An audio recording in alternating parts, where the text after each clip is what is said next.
Daniel sat alone in his small room as the evening light slowly faded. The city outside was alive with noise, but inside his mind, there was only silence and heavy thoughts. Every quiet moment pulled him back into memories he did not want to remember. Mistakes from years ago played again and again like an old movie he could not stop. He often wondered how his life had reached this point, and the answer always felt the same: his past. He remembered the job opportunity he once ignored because he was afraid of failing. He remembered the relationship he lost because he did not know how to communicate his feelings. He remembered the words people said, and the words he never said. Each memory carried regret, and each regret made his present feel smaller. Daniel believed that if he had done even one thing differently, his life would be better now. This belief slowly became a burden he carried every day. Every morning, Daniel woke up with a tired heart. He went to work, completed his tasks, and returned home, but he never felt truly present. His mind was always somewhere else, stuck in yesterday. When coworkers talked about future plans, he stayed quiet. When someone encouraged him to try something new, he smiled politely but said no. Deep inside, he felt unworthy of hope. He told himself that people like him did not get second chances. At night, sleep did not come easily. Daniel lay in bed staring at the ceiling, replaying moments he wished he could erase. He judged himself harshly, using words he would never use for anyone else. He thought pain was something he deserved for his failures. Over time, this thinking shaped his identity. He was no longer just a man who made mistakes. In his mind, he became a mistake. His family noticed the change, even if they did not understand it fully. Conversations felt short and empty.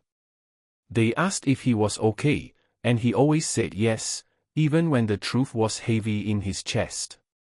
He did not want to explain something he barely understood himself. Talking about the past felt painful, but ignoring it felt easier than opening old wounds. One evening, after another long day, Daniel decided to walk instead of going straight home. He needed air, space, something to quiet his thoughts. He walked through a small park where people passed by laughing, talking, living. Watching them made him feel invisible, like life was moving forward without him. He sat on a bench and looked at the ground, wondering when he had stopped feeling alive. As he sat there, an elderly man approached and slowly sat on the other end of the bench. The man looked calm, his face marked with age but also peace. For a while, neither of them spoke. Daniel did not even notice him at first. But then the man spoke softly, not looking at Daniel, as if speaking to the air itself. He said that people often sit on this bench when their minds are heavy. The words caught Daniel's attention. He looked at the man, surprised. There was no judgment in his voice, only understanding. Daniel did not respond, but something inside him stirred. The old man continued, saying that life has a strange way of teaching lessons when we least expect them. Daniel sat quietly, staring ahead as the old man's question echoed in his mind. For a long moment, he did not know what to say. His thoughts felt tangled, but his heart felt strangely lighter, as if it finally had permission to speak. Slowly, he took a breath and admitted that he felt trapped by everything he had done wrong. He spoke about missed chances, broken trust, and the constant fear of repeating his mistakes. The words came out softly, but once they started, they did not stop. The old man listened without interrupting. His eyes were calm, and his posture showed patience, not pity. When Daniel finished, he expected advice or judgment, but instead, the man smiled gently. He said that the past is like a closed book. No matter how many times you open it, the story does not change. But he added that many people forget they are holding a blank page in their hands right now. That page, he said, is today. Those words stayed in the air between them. Daniel had never thought of time that way. He always believed the past controlled the future, not the other way around.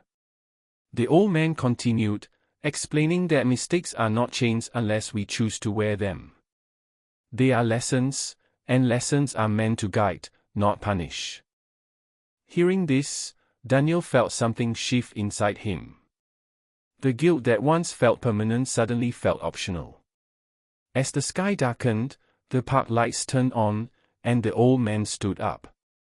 Before leaving, he told Daniel that forgiveness is not about forgetting the past. It is about allowing yourself to move forward without carrying its weight. He said that the bravest thing a person can do is to begin again, even when fear whispers that it is too late. Then, with a quiet nod, the man walked away, leaving Daniel alone with his thoughts. Daniel remained on the bench long after. He looked around and noticed small details he had ignored before, like the sound of leaves moving and the warmth of the light above him.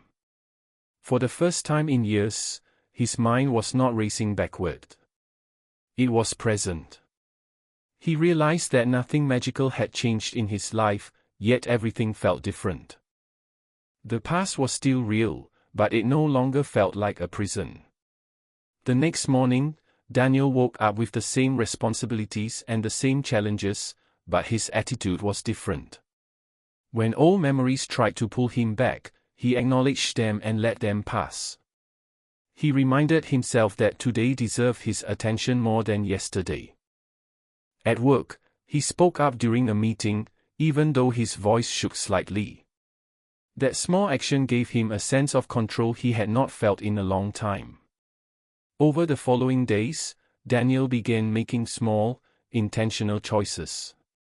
He started a habit he had always delayed. He reached out to someone he had avoided because of guilt.